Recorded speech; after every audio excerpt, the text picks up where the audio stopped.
Sur le fichier de premier tour par bureau de vote. Et cette fois, je vais vous proposer une façon un tout petit peu plus élégante et beaucoup moins brutale pour calculer sur une base de données telle que celle-ci le rang de chaque candidat.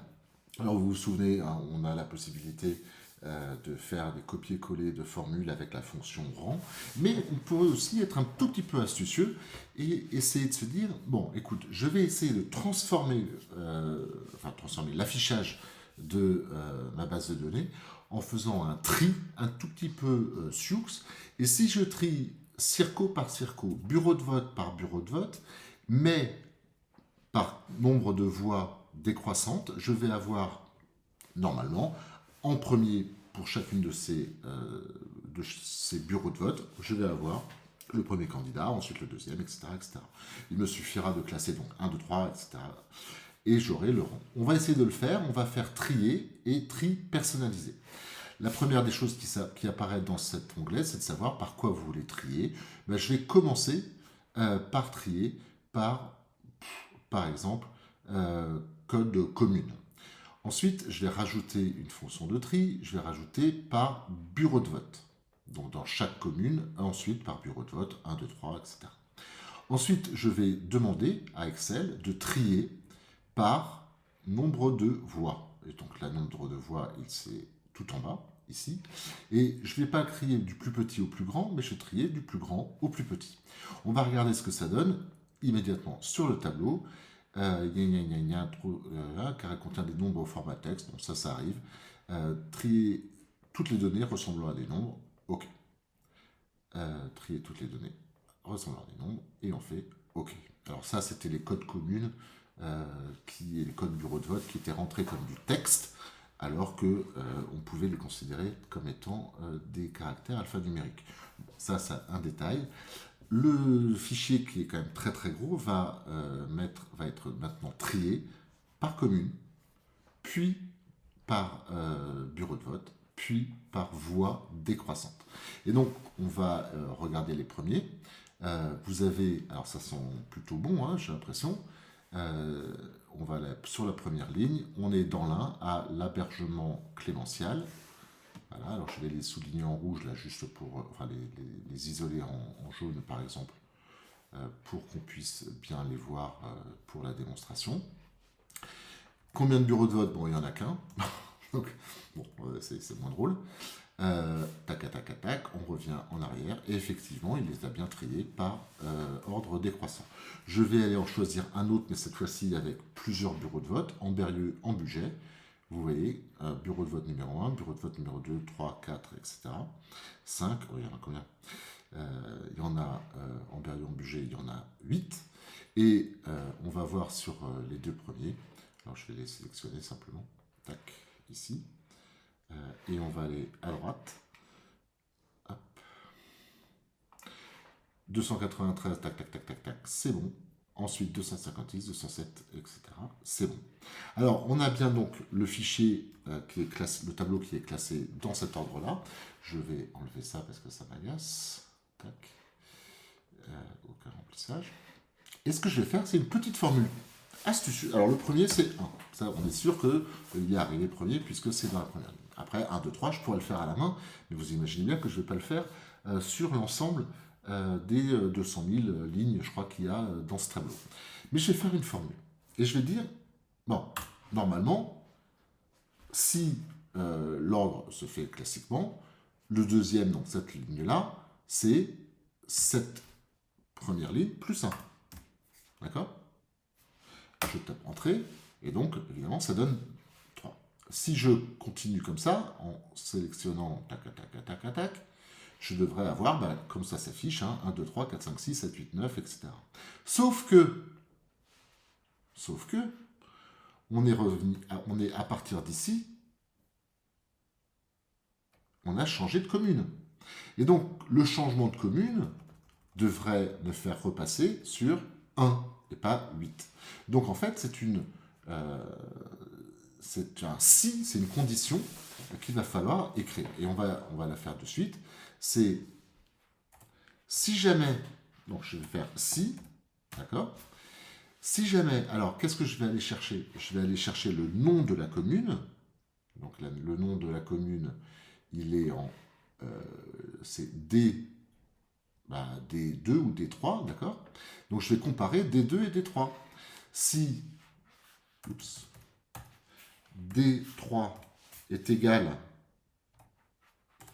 à D2, ça veut dire que les noms de communes sont les mêmes, alors dans ce cas-là, effectivement, je vais faire AA2 plus 1, c'est-à-dire que je vais rajouter un rang, et sinon, c'est-à-dire que si à partir de là, c'est plus le même, eh ben, je vais recommencer à 1.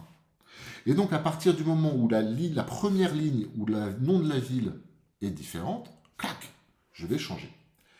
Mais attendez, là, c'est pas ça. Là, c'est le bureau de vote. Eh oui, parce qu'on est au niveau du bureau de vote. Donc, en fait, c'est non seulement la ville, mais aussi la commune. Enfin, mais aussi le bureau de vote. C'est compliqué.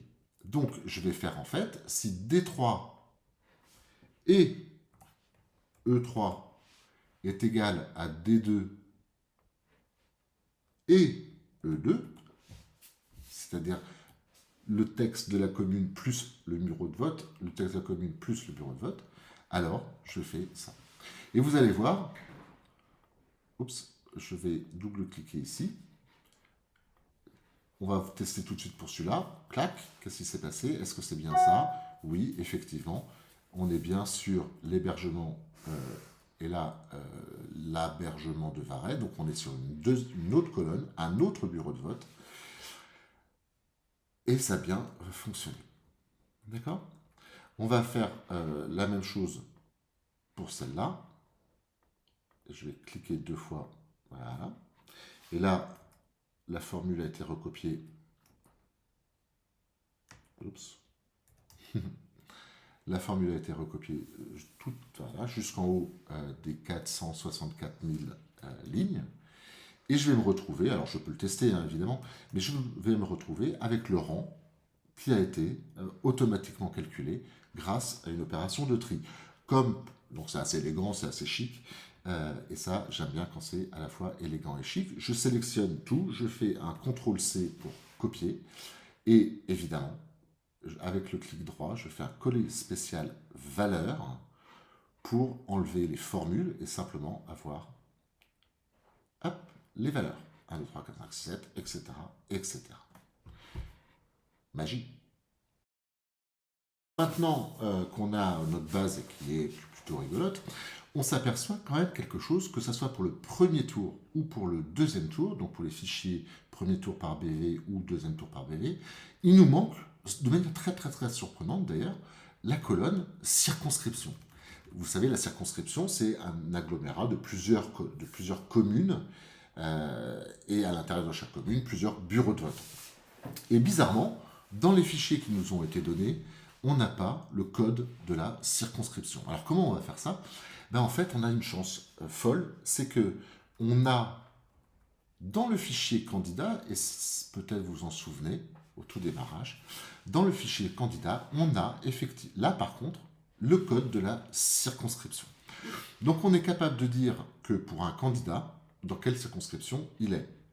Le tableau, il est là, 3, 4, 5, 1, 2, 3, 4, on est sur la 4e colonne du tableau, candidat. Alors, ce qu'on va faire simplement, on va aller chercher dans le fichier candidat et le candidat correspondant, et on va rajouter le numéro de la circonscription. Par définition, on avait vérifié tout à l'heure, un candidat n'est candidat que, enfin l'idée du candidat, c'est-à-dire le prénom, le nom et la nuance politique, n'est présent que dans une seule circonscription. Bon, allez, opération recherche V, c'est relativement simple. Je vais aller essayer de le mettre, ça je peux le mettre n'importe où, hein, et là évidemment ça me paraît assez tombé sous le sens. On va le mettre entre le département et la commune. On va insérer une colonne de tableau, ici. Je vais appeler ça Circo, ça paraît bien. Et je vais faire la fonction recherche V, recherche verticale. Donc la fonction sur Excel est assez sympa. Recherche V, ouvrez la parenthèse. Alors la première chose qu'il nous demande, c'est quelle est la valeur que vous allez chercher. Ben, cette valeur, je la connais puisque je connais ses coordonnées, puisque c'est l'ID du candidat, l'ID du candidat, donc c'est en V2. Donc je vais taper, oups, là, je vais taper V2. Je mets un point virgule. Ensuite, maintenant, où c'est que tu veux aller chercher cette valeur? Ben, cette valeur, on la connaît, elle est dans le fichier candidat. Alors là, il est ouvert, mais bon, vous pourrez faire fichier ouvrir. Et elle est dans cette première colonne. Donc je vais sélectionner cette colonne. Mais attention, là, je vais lui dire, tu vas aller chercher dans cette colonne et tu vas aller soit aller la première colonne après, donc c'est le numéro 1, code département, la deuxième colonne après, etc., etc. Et là, je vais lui dire, écoute, tu vas aller chercher dans un tableau, et je vais les sélectionner de A à D. Là, c'est-à-dire que j'ai le code circonscription qui est en 4e position. D'accord?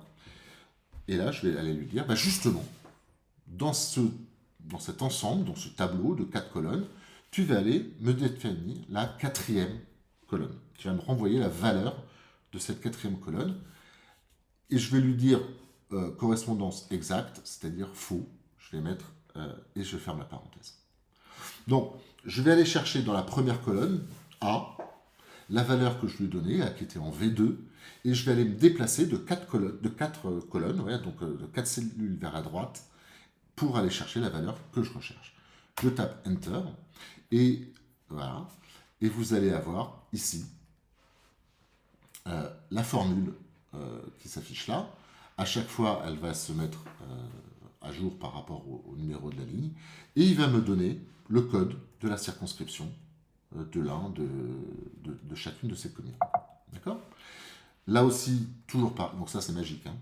Donc toujours pareil, pour éviter de trimballer des formules un petit peu partout, je fais CTRL-C, je fais édition, coller spécial, valeur, hop, et donc la formule qui était écrite là a été transformée dans sa valeur et définitivement, donc je n'ai plus de formule, de calcul, etc. qui pourrait, si je faisais une bêtise, se cacher. Alors attention, là j'ai inséré une colonne, donc ça a décalé les largeurs de colonne. Donc encore une fois, je sélectionne tout, je double-clique entre le A et le B avec ma souris, et j'ai de nouveau un truc très joli. Cette fois-ci, je suis capable de voir par circonscription. Grand avantage que l'on va avoir immédiatement, dès qu'on va essayer d'agglomérer cette fois-ci ces résultats, soit par département, soit par commune, soit par bureau de vote, ça on les a, soit par circonscription. Normalement, on a 577 circonscriptions, c'est l'ensemble du portefeuille législatif, enfin, la taille du nombre de députés à élire, et on va pouvoir cette fois-ci faire des tris dans tous les sens et des analyses dans tous les sens avec cette fois-ci la circonscription dans les informations. Je vais faire de ce pas la même chose pour le fichier de second tour et on se retrouve après.